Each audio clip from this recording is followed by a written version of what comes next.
Good evening, everyone. Welcome to this author interaction of the 2024 NLF Reading Challenge. My name is Samantha, and I hope you're as excited to be here as I am. The NLF Reading Challenge is a 3-month-long reading event from July to September 2024 for students between grades 4 to 6. It runs on the competitive as well as the non-competitive tracks. For the challenge, students read their way through a curated set of 30 books. They discuss their reading with their friends and their guide, log their thoughts, and get to interact with the authors of some of these books online. The challenge will conclude with a quiz competition that will see the 3 best teams win gold, silver, and bronze engraved trophies, certificates of achievement, and a wonderful set of books. For today's event, please use the Q&A box to type out your questions or your responses to what's being discussed during the session. If you're from a school, please mention the name of your school along with your question as well. Today, we are honored to have with us the best-selling and critically acclaimed author, Nicola Skinner. Nicola was born in Brazil, where she spent an idyllic early childhood. When she was 9, she moved to a boarding school in Britain, where she picked up a love for books and writing. A former journalist and copywriter, she's now a full-time author of children's books. Her first novel, Bloom, was longlisted for the Blue Peter and Branford Bose Awards and was a Guardian Book of the Year. She lives near Bristol in the UK. Nicola joins us today to speak about her novel, Starboard, which is on the reading list of the challenge. The book narrates the story of Kirsten Bramble, a young reality TV star who unwittingly begins an intercontinental voyage on a magical ship. Inspired by the true history of the ship, the SS Great Britain, the book keenly examines what we seek to avoid and bottle up. Welcome, Nicola. We are thrilled to have you with us today. Thank you so much. What a lovely introduction. Thank you for including me. Thank you so much for joining us today, Nicola. Would you like to begin the session with a short reading from the book? I'd love to. So I'm going to read from fairly early on in the book when Kirsten has just gone on to the SS Great Britain for the first time on a school trip. When she got to the steering wheel, which took a while as it was right at the back of the ship, she stood behind it and looked ahead and was completely undone by what she saw. The entire ship lay before her like a huge silver path. The span of her, the outrageous, unapologetic size of her. Here I am, this is my space, and I am going to enjoy it, the ship seemed to say, her deck stretched out in front of Kirsten like a promise, and with it a dizzying array of colours and life. The wooden planks of the deck shining in the sun, the bright flags, the immaculate black railings on either side, the large gleaming funnel in the middle of the deck, the white bowsprit that pointed out to sea like an elegant finger, and beyond the ship, the jewelled colours of the Bristol harbour sides, the slate grey water, delicate sailing boats, the pink terraced houses, that curiously bright and dazzling blue sky, the fluffy clouds that looked as if they'd just come out of the tumble dryer. It was like standing in the middle of a kaleidoscope. For an old black and white ship from the past, thought Kirsten, she's very good at making the right now seem more colourful. And that was the beginning of it all, really. Her palms began to tingle and fizz. Now it was no longer enough to just be near the steering wheel. She wanted to hold it. So she reached out and very, very lightly put both hands on the ship's wheel. All she could really see now were 2 things. 1, her hands. 2, the steering wheel. There may as well have been nothing else in the world. She felt a sudden desperate yearning, and she wasn't sure if it was hers or someone else's. She was full of it, right up to the brim with it. Seagulls shrieked. Flags flapped. Kirsten's heart pounded. The beating of the ship's engine seemed to pick up. And then suddenly everything went quiet apart from one word that boomed in Kirsten's head. Go. Thanks so much for that wonderful reading, Nicola. I'm sure it gives all those who haven't got to the book yet a taste of what to expect. So, Starboard, Nicola, is a book about new beginnings and endings. And the beginning of this story can be traced to when you were overcome with a great passion for the SS Great Britain. And this was followed up, we know, with extensive research.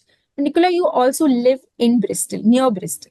So the ship's history, therefore, is a part of your own history, and there's a joy in exploring and discovering the history of your own home. So, has exploring the connection between Kirsten and the SS Great Britain and the research that was required for it enriched the connection that you feel with Bristol in any way? And this also leads to an audience question from Pranati, a grade 5 student from Neve Academy in Bangalore, who asks, what were some of the most interesting things you learned in your research? Can you share some anecdotes? That's a great photo of you, Pranati. Yes. So the first question, definitely, I was very fortunate to live quite near the ship, SS Great Britain. So I think wherever we live, we're surrounded by historical landmarks and things from the past. And I think it's very easy to think that they aren't relevant to us anymore because they're hundreds of years old, the people that built them are now dead, and that their achievements aren't, or their ambition, the people that built it, isn't our ambition because our world has changed and our ambitions have changed. But I think when I was researching the SS Great Britain, I became so fascinated by Brunel, the engineer who built it, and I realized that really the world that we have is only possible because of people from the past. So even though we can't see them anymore, we can't talk to them anymore, their ambition is part of us. It's made our life possible. And specifically for the SS Great Britain, Brunel made international travel possible for ordinary people. And that was really the first time that someone had done that. He was so incredibly ambitious and he kind of broke through so many barriers. And yes, I definitely, I feel that when I wander around Bristol, I understand it and have a lot more respect for it, I think. And I unearthed a lot of really interesting anecdotes when I was doing my research. Isambard Brunel was quite a short man. Let's see if I've got a picture of him. So this was one book that I read, and it's basically lots of letters that Brunel wrote when he was an engineer, but also when he was quite young. And even though he looked like a kind of titan of industry and like, a giant, he was very short. And I learned that the hats that he wore, he made extra tall so that he would look a little bit taller in meetings. And also what I didn't realize was that he really loved all the things that he built, and he referred to his ship as his babies. And and I was able to read his diaries and actually touch them and hold them, and that was amazing. It was amazing. It's like, I don't know, it's like a hero of yours being able to read through their diaries and hold it. It felt really, really, really special. Oh, wonderful. And we have a follow-up question actually on that subject from an audience member, Sagarika, a grade 5 student from Bangalore, who asks, how do you balance historical accuracy within a work of fiction, especially one that has elements of fantasy in it? And what are some things that you took poetic liberty with? That's a really intelligent question. I think it's very much a balancing act. I really wanted to do justice to a ship like the SS Great Britain. So I wanted to honour, I think, the people that built her, and the huge feat of imagination and hard work and dedication that. So I wanted to really portray that very accurately. And I also wanted to make sure that people, when reading, would understand how far she had travelled and the types of journeys she had done, as well as her sad ending at the Falkland Islands. So that needed to be included in order to demonstrate that, ships can be beautiful and then they can fall, they can disintegrate and fall into disrepair, and they can go through really hard times just like we can. So I needed to include that. But what I probably used elements of fantasy was things that I thought would underpin and make more profound the reality. So, for example, I don't think ships dream. They might dream, but I felt that I could do that without trivializing her story.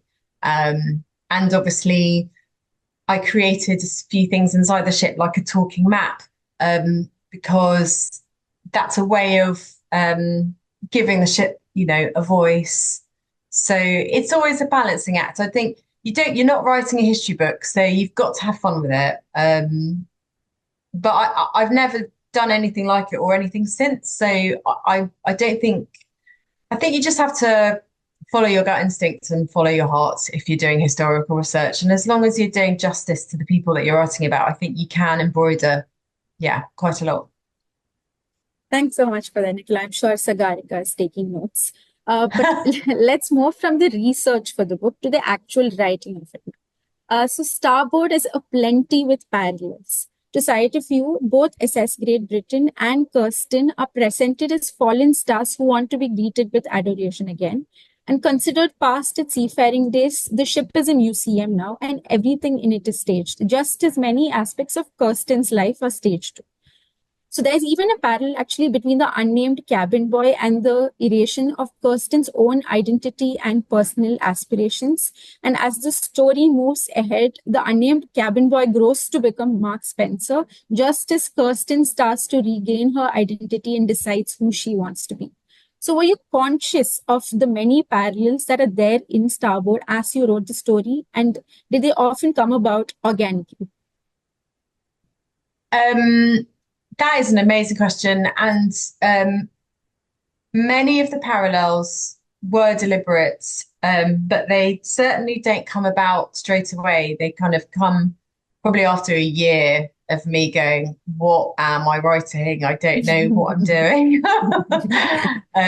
So anybody listening who wants to write a book, authors don't sit down and think, I'm going to write a book with lots of parallels. It just kind of, as you write, you start to find themes, and then you're able to understand how one subplot can mirror the other. No, I wasn't aware of the parallel between Mark and Kirsten, and it was only when you said that about the ship being staged and Kirsten's life being staged that I went, oh yeah, there is a parallel there. So yeah, that wasn't deliberate. So I think a lot of it is organic, and I think a lot of it is in the reader. The reader also finds a lot of detail that the writer may not always make intentional. So, Nicola, let's shift gears slightly now with an audience query on one of the many questions discussed in the book.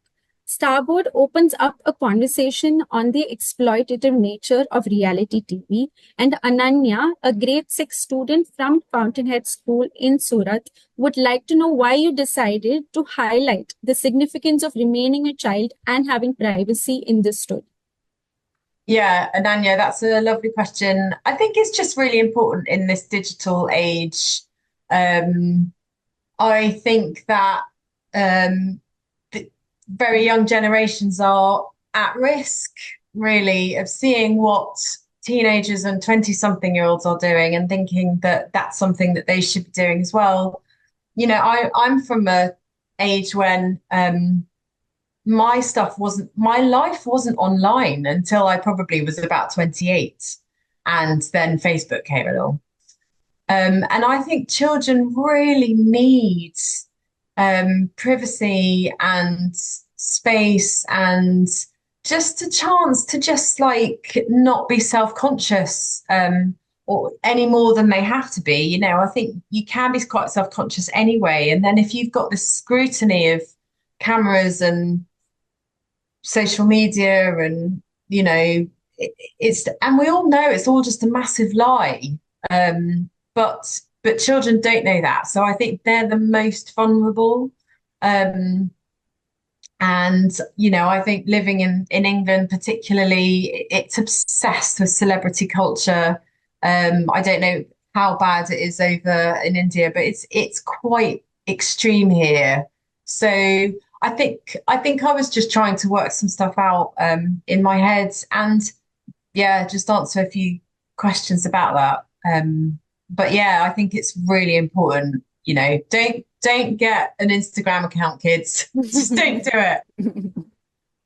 Yeah, thanks for that, Nicola. I'm sure it answers Ananya's question. And we have a follow-up question actually for you about the portrayal of childhood in the book. Kirsten's childhood has been snatched away from her in some ways. She's constantly worried about money, her work schedule, and how she presents to the world. And the adults in her life in Bristol were unable to sort of protect her from these pressures. And ultimately, Kirsten, along with her friend Olive, discover her identity as a child who has a right to happiness and friendship.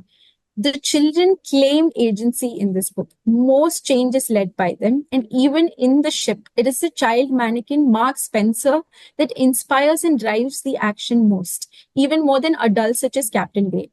So, what motivated your decision to cast the children as agents of positive change in their lives and adults as vulnerable individuals who are liable to fail and stumble? Well, I guess because as a children's author, I think I have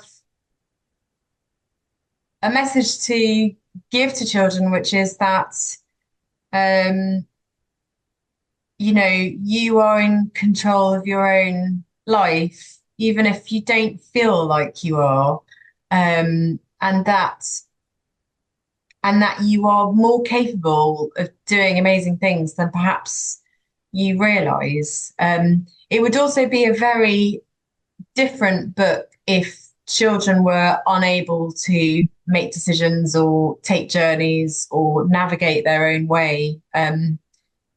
Most children's books actually try as much as they can to get rid of the parent or the adult as fast as they can so that the children are free to um, do things properly.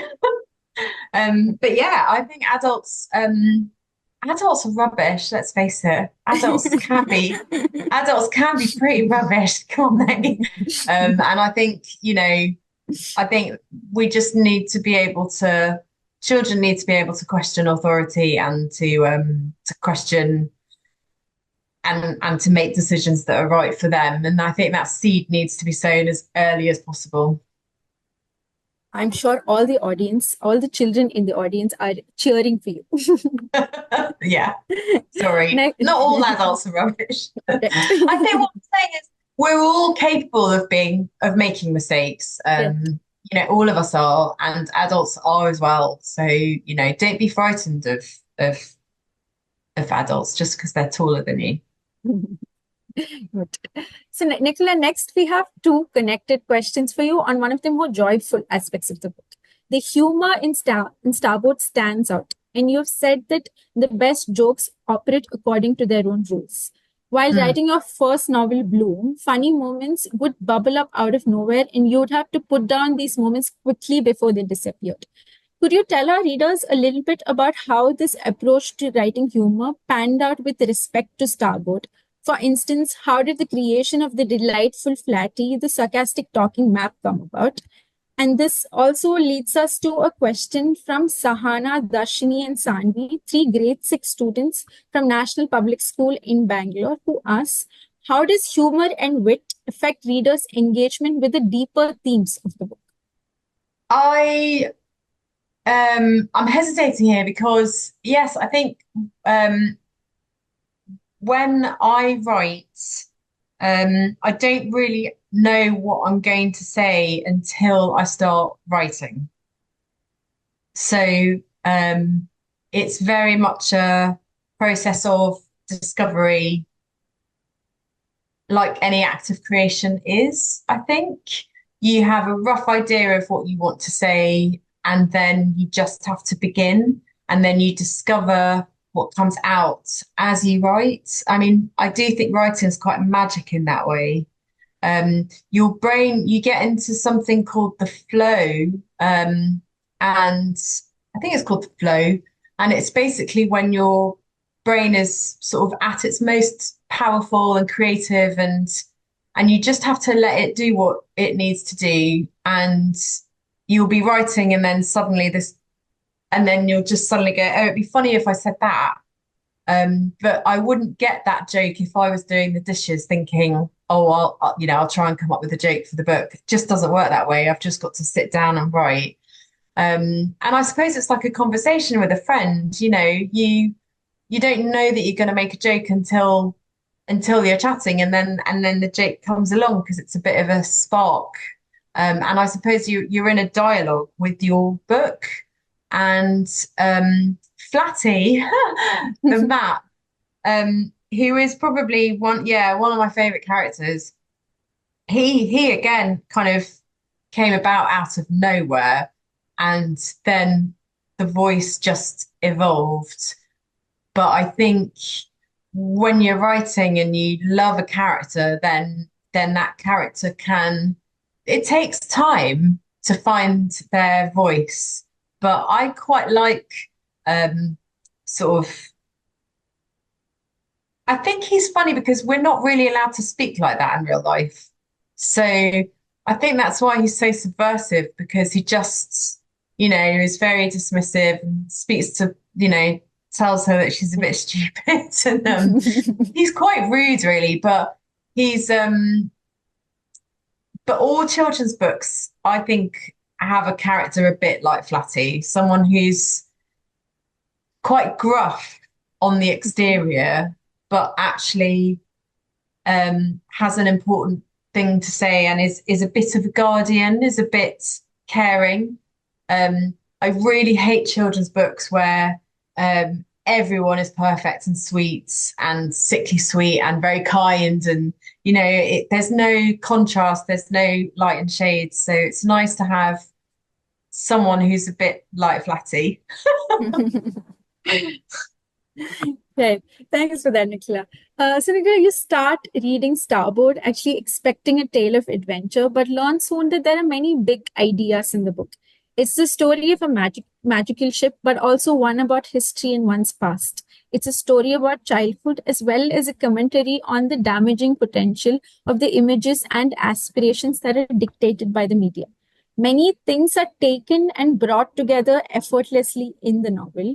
And Meera, a grade 5 student from Neve Academy in Bangalore, asks what drove the decision to do this? What led you to incorporate big ideas such as the history of the SS Great Britain with a story about friendship and bravery? That's a great question. Honestly, sometimes I wish that I could just come up with more simple ideas, because it would certainly make writing much easier. But I think it all comes down to the ship. I cannot overemphasize how obsessed I became with it. And I think if you're obsessed with anything, like a pop star or a ship or an artist or a writer, obsession is big in itself. Like the scale of it just keeps getting bigger and bigger and bigger. And because I became so obsessed with the ship, I think the themes got more and more profound. And at times I did think, is this appropriate for a child audience? Like, am I going to lose everyone? Because there's so much packed in, and it's, it does deal with a lot of significant themes. And sometimes you can worry as a writer that that's a little bit too much. But you just have to go where the story takes you, and that is where it took me. And I think I like exploring quite big ideas, because I think a lot of my books are, my next book after that was literally called Giant. So I think like Brunel, I'm quite short, so I think quite interested in things that are big, whether those are ideas or ships or epic things. Does that answer that question? Yes, it is. Perfect. Yes. Thank you, Nicola. So I think we're about 4 minutes away from ending the session, Nicola. So we leave you with one last question on what is at the heart of the book, which to us was the rekindling of Kirsten and Olive's friendship. So deep love that one finds in beautiful friendships is also echoed in other relationships in the book, as in Mark Spencer's loyalty to Kirsten, and not to mention Isambard Brunel and Captain Grey and even Pollitt's fierce love for their ship.